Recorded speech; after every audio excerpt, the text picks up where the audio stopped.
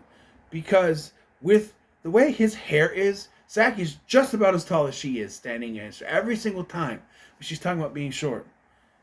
They're the same. His hair goes, so he's about the same height with that hair going. So I don't know. It's always kind of bugged me. So she agrees to teach him how to dance so that he can win the contest. Boom. Then we find out that Lisa sprained her ankle. Why? She kicked the TV when she found out that they discontinued her lipstick or perfume, or it was lipstick, wasn't it?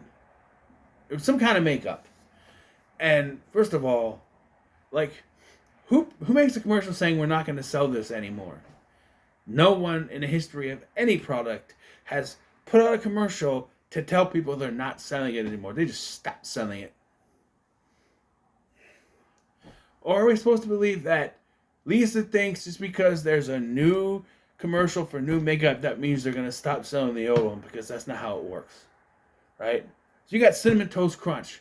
They show a commercial for that. But now they have French Toast Crunch. Does that mean they're going to stop selling Cinnamon Toast Crunch?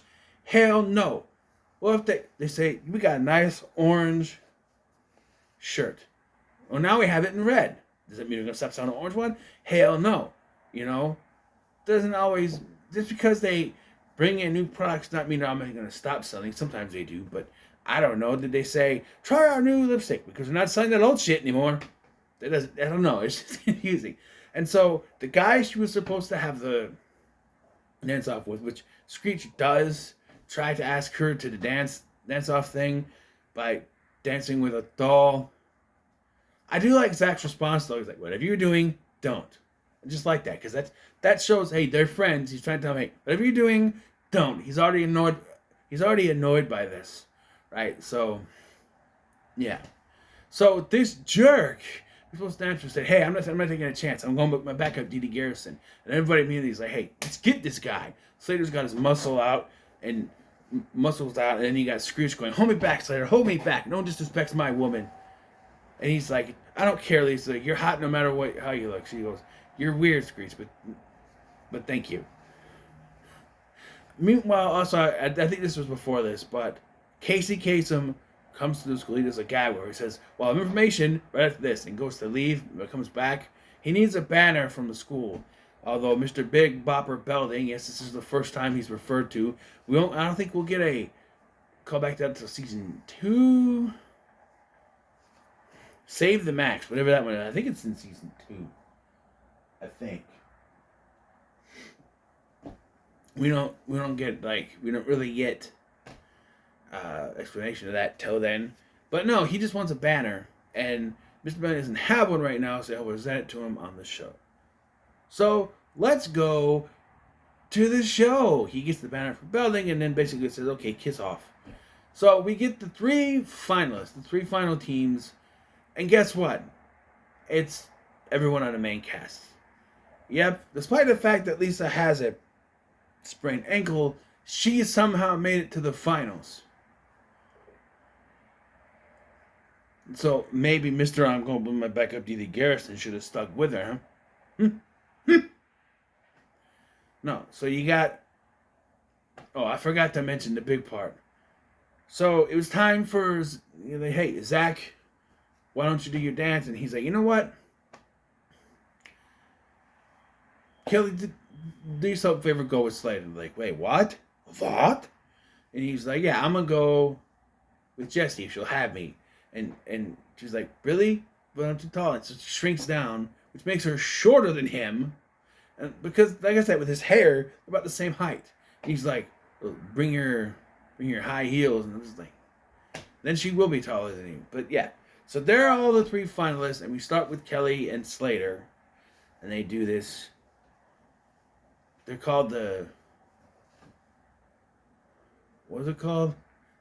I don't know. And then they do their thing, and they get pretty far up, and then Zach and Jessie do their dance, the Powerhouse Preppies, which, by the way, we have not yet heard Slater call. We have not heard Slater call him Preppy yet, but they do their little dance, and they go a little bit higher.